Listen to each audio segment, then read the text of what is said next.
Hello बच्चों, आज लाए हूँ आपके लिए कक्षा 9वीं का वार्षिक परीक्षा पेपर जो कि सामाजिक विज्ञान का है, यानी कि सोशल साइंस का पेपर है। हिंदी एंड इंग्लिश दोनों वर्जन में है। ओरिजिनल पेपर है बच्चों। पूरा पेपर अभी सॉल्व कर देते हैं जल्दी से। देखो, ये इसके निर्देश है हिंदी में और ये इंग्लिश में। ठीक है। इंस्ट्रक्शन। पहला प्रश्न है, सही विकल्प चुनकर लिखिए। देखो, पहला प्रश्न इसके अंदर देखें तो भारत में मानसून का आगमन कब होता है? जून के आरंभ में होता है। दूसरा, भारत में सबसे कम जनसंख्या घनत्व वाला प्रदेश, तो वो है अरुणाचल प्रदेश। रूस में खूनी हस्ताक्षर की घटना किसके नेतृत्व में हुई? तो पादरी गेपोन के। एडोल्फ हिटलर का जन्म हुआ था ऑस्ट्रिया में। लोगों के लिए, लोगों के द्वारा चलने वाली शासन व्यवस्था का ही लोकतंत्र है, यह अब्राहम लिंकन ने कहा था। पालमपुर गांव के कृषि भूमि को मापने का नाम मानक इकाई हेक्टेयर है। ठीक है। फिर देखते हैं इधर 31 स्थान। तो विश्व का सबसे बड़ा डेल्टा सुंदरवन है जो कि पश्चिम बंगाल में है। क्षेत्रफल की दृष्टि से भारत का सबसे बड़ा राज्य राजस्थान है। भारतीय वन सेवा आयोग की स्थापना 1966 में हुई। भारत में नागरिकों द्वारा भारत के संविधान द्वारा नागरिकों को 6 मौलिक अधिकार प्रदान किए गए हैं। एक वर्ष में किसी भूमि पर एक से ज़्यादा फसल पैदा करने को बहुविध फसल प्रणाली कहते हैं। और प्रधानमंत्री रोजगार योजना 1993 में प्रारंभ हुई थी। अब आते बच्चों सत्य असत्य। भारत में 30 राज्य और 8 केंद्र शासित प्रदेश है, तो असत्य है।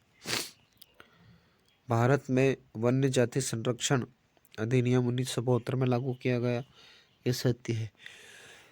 खरीफ की फसलों की कटाई मई जून में की जाती है, यह सत्य है। एमनेस्टी इंटरनेशनल एक अंतर्राष्ट्रीय मानवाधिकार संगठन है, सत्य है। भारत में सबसे ज़्यादा रासायनिक खाद का प्रयोग पंजाब में किया जाता है, तो ये बात सत्य है। अमूलक सहकारी समिति का संबंध महाराष्ट्र राज्य से है, असत्य। अमूल सहकारी समिति गुजरात में है। अब आती सही जोड़ी।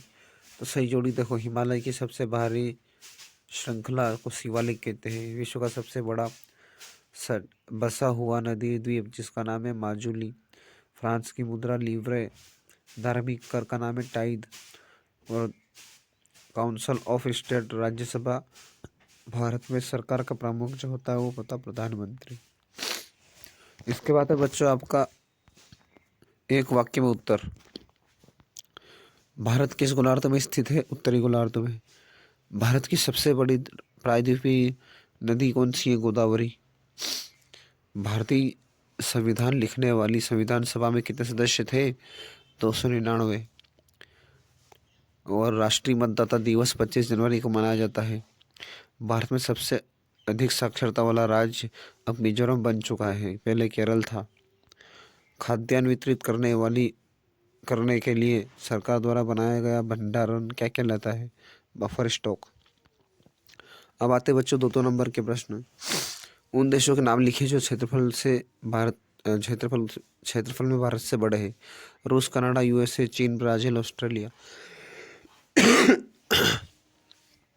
इसके बाद भारतीय उपमहाद्वीप में कौन कौन से देश सम्मिलित हैं? तो भारत, पाकिस्तान, बांग्लादेश, नेपाल, भूटान, श्रीलंका, मालदीव। खादर क्या है? तो नई जलोढ़ मिट्टी को खादर मिट्टी कहते हैं। जैसे उत्तरी मैदान के निचले हिस्से में जहाँ नदियों की बाढ़ का नया जलोढ़ जमा होता है। गहन खेती के लिए इसका उपयोग होता है, जैसे गन्ना, चावल, जूट, गेहूँ। दून घाटी किसे कहते हैं?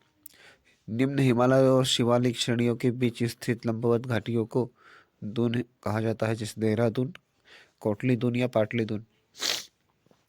मैंग्रोव वन की विशेषता। तो मैंग्रोव वन की पहली विशेषता है ज्वारीय अनुकूलन। दूसरी है खारे पानी के प्रति सहनशीलता। उष्णकटिबंधीय पर्णपाती वन की 2 विशेषता। तो पत्तियों का गिरना, वर्षा पर निर्भरता। जनसंख्या घनत्व किसे कहते हैं? प्रति इकाई क्षेत्रफल में रहने वाले लोगों की औसत संख्या को ही जनसंख्या घनत्व कहते हैं। जनसंख्या वृद्धि किसे कहते हैं? 10 वर्ष के दौरान यानी एक निश्चित समय अवधि के दौरान किसी क्षेत्र देश के निवासियों की संख्या में होने वाली वृद्धि का परिवर्तन की वृद्धि को ही जनसंख्या वृद्धि कहते हैं। हिटलर की पार्टी को नाजी क्यों कहा जाता है? क्योंकि जर्मन भाषा में नेशनल शब्द का उच्चारण नात्सियोल होता है। इसी शब्द के पहले अक्षर नात्सी को ही नाजी कहा जाने लगा। हिटलर द्वारा महिलाओं के प्रति कैसा दृष्टिकोण था? रूढ़िवादी और पितृसत्तात्मक। जंगल से होने वाले दो प्रत्यक्ष लाभ। तो पहला, वनों से हमें कच्चे माल जैसे गोंद, लाख आदि प्राप्त होते हैं। भोजन पकाने के लिए हमको ईंधन प्राप्त होता है जिसको हम लकड़ी कहते हैं। घुमंतु कृषि किस प्रकार की जाती है? 2 बिंदु बताओ। तो पहले घुमंतु कृषि में पहले जंगल को काटा जाता है, फिर उसको जलाया जाता है। जलाने के बाद जो राख होती है उसको मिट्टी में मिलाकर वहाँ पर खेती की जाती है, और जब उसकी उर्वरता शक्ति कम हो जाती है तो उसको जमीन को छोड़ के लोग चले जाते हैं। राय का समुदाय राजस्थान में है और ये लोग ऊंट, भेड़, बकरियां पालते हैं, पशुओं को पालते हैं। औपनिवेशिक शासन के दौरान चरवाहा टैक्स क्या था? तो चरवाहा जानवरों को चराते थे जंगलों में, तो वहाँ पर उनको टैक्स देना पड़ता था, इसी का नाम चरवाहा टैक्स था। संविधान संशोधन किसे कहते हैं? तो संविधान की धाराओं में किए जाने वाले परिवर्तन को ही संविधान संशोधन कहते हैं। भारतीय संविधान की प्रस्तावना में उल्लिखित पंथ निरपेक्ष शब्द से क्या आशय है? तो पंथ निरपेक्ष का अर्थ होता है राज्य का कोई अपना धर्म नहीं है, सभी धर्म समान है। भारत में चुनाव के दौरान लगाई गई आचार संहिता क्या है? तो ऐसे नियम जिनका पालन सभी राजनीतिक दल और उम्मीदवारों को चुनाव के समय करना होता है, ताकि निष्पक्ष और स्वतंत्र रूप से चुनाव हो सके। निर्वाचन क्षेत्र किसे कहते हैं? लोकसभा चुनाव के लिए देश को कितने निर्वाचन क्षेत्रों में बांटा गया है? चुनाव के उद्देश्य देश और राज्य को छोटे छोटे भौगोलिक क्षेत्रों में बांटना, ताकि चुनाव हो सके और वहाँ पे जनता अपना प्रतिनिधि चुन सके। ऐसे क्षेत्र को निर्वाचन क्षेत्र कहते हैं। और इसमें लोकसभा चुनाव के लिए देश को 543 निर्वाचन क्षेत्रों में बांटा गया है। भारत के संविधान में स्वतंत्रता के अधिकार के अंतर्गत नागरिकों को दी जाने वाली 2 स्वतंत्रताएं कौन सी है? तो एक तो है भाषण और अभिव्यक्ति की स्वतंत्रता, और दूसरी है शांतिपूर्ण सम्मेलन की स्वतंत्रता। इसके अथवा में धार्मिक स्वतंत्रता के अधिकार से क्या अभिप्राय है? तो भारत के सभी नागरिकों को अपनी पसंद के किसी भी धर्म को मानने, उसका पालन करने तथा प्रचार करने की पूरी स्वतंत्रता है।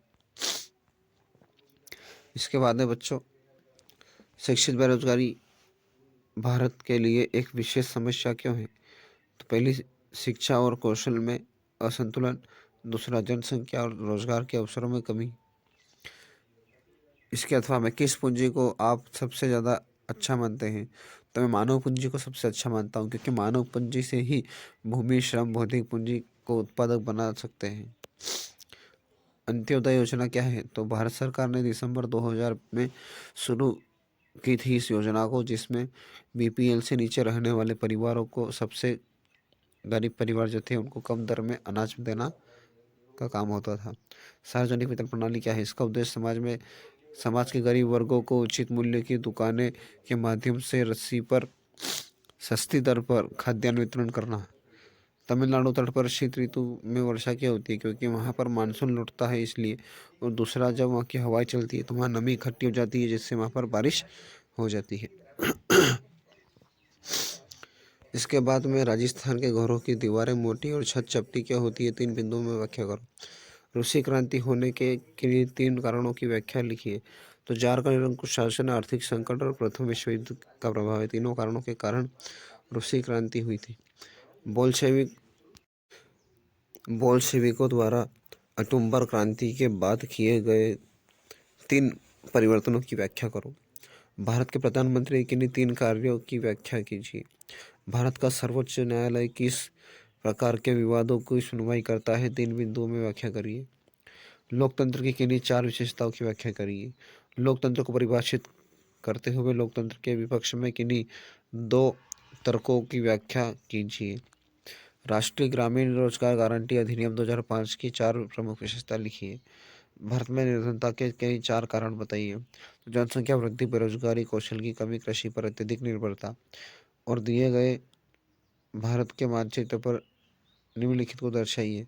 तो कंचनजंगा, चिल्का झील, कृष्णा नदी, छोटा नागपुर पठार, इन सबको दर्शाना है। अथवा में अनाईमुडी, सांभर झील, नर्मदा नदी, मालवा का पठार, इसको भी दोनों में से किसी एक को आप कर सकते हैं। अगर बच्चों वीडियो अच्छा लगा हो तो लाइक करो, शेयर करो, अपने दोस्तों को चैनल को सब्सक्राइब करो, क्योंकि ऐसे वीडियो बनाने में बहुत मेहनत लगती है।